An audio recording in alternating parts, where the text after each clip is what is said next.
Hello and good morning, Tracey. How are you doing today? Hello and good morning, Errol. I'm doing great, thank you. It's nice to meet you. Oh, I got to tell you, man, with the reality of life right now, I need a Dragon Master because we've got the remnants of Hurricane Debbie moving through our system right now, and it's like, I need me a Dragon Master to get me out of this storm. Oh, you sure do. Oh my goodness. Hope you're safe. That's a little bit scary. Debbie's something.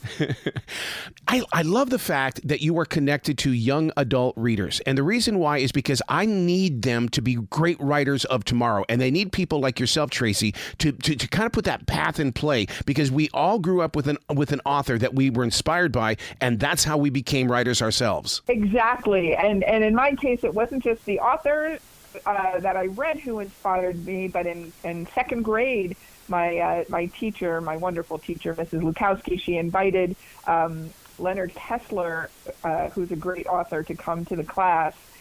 He wrote a book called Mr. Pine's Purple House. And anyway, my 8-year-old self, something clicked, because here was a human being who was an author. An author wasn't just a name on a page. Right. And it really cemented the idea for me that that was something I could aspire to be, that I could take my love of reading and writing and possibly become an author today. And so I think about that day in my second grade classroom quite a lot. Wow, second grade was the same year that my teacher, Mrs. Keefe, she knew that I wanted to do things, and she gave me subjects to write about, and instead of doing different things like the other students were doing, she said, I need you to write. You just write. That's going to be your strength. Be a writer.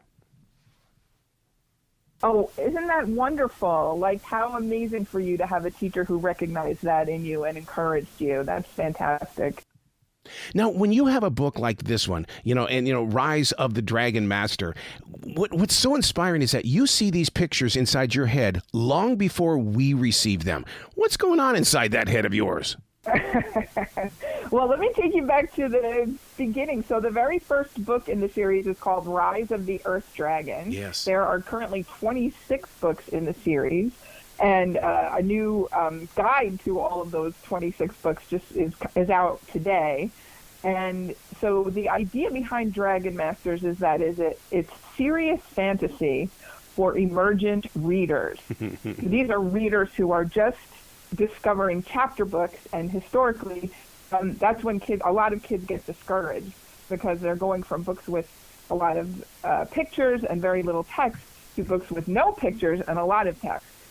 And so the Scholastic Branches series for emergent readers has art on every page, short chapters, chapters that move quickly, a lot of action.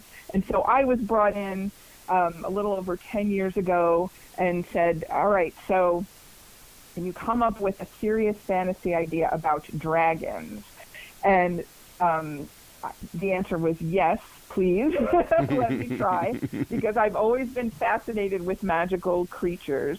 And so for me, the process began with researching different types of dragons from all around the world, and figuring out how could I create a story not just about traditional fire-breathing dragons, but maybe a dragon who lives deep in the earth and can't breathe fire, and maybe a very peaceful water dragon. How can I bring these kinds of dragons? And that turned into a series where in every book we meet a different dragon and a new dragon master. And a dragon master is an 8-year-old kid who's been chosen by a magical stone to connect with the dragon.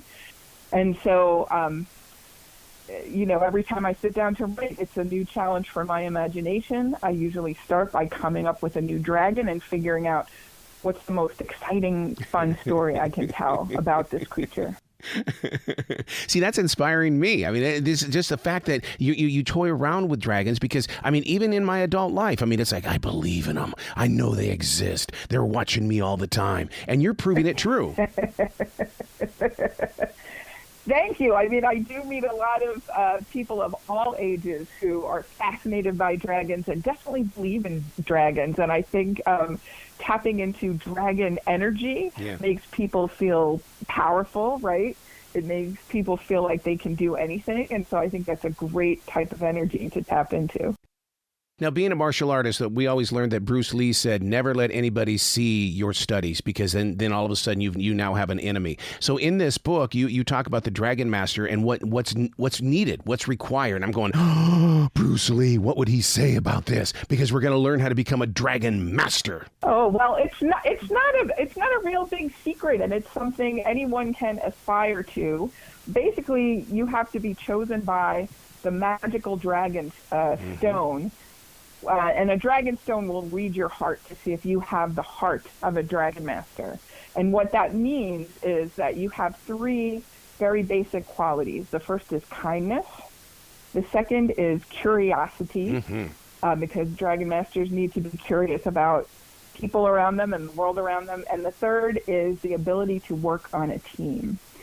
And if you have those 3 qualities, you can have all kinds of other qualities. You can be silly, you can be impatient, you can be grumpy, you can be goofy, but you can still be a Dragon Master. Wow. I mean, you cover all the things that a child or a young adult needs to understand in real life. I mean, you bring the honesty, but you're doing it in a way that shares it through a story. I have to say I didn't necessarily start out to do that, but it's a result of the story crafting.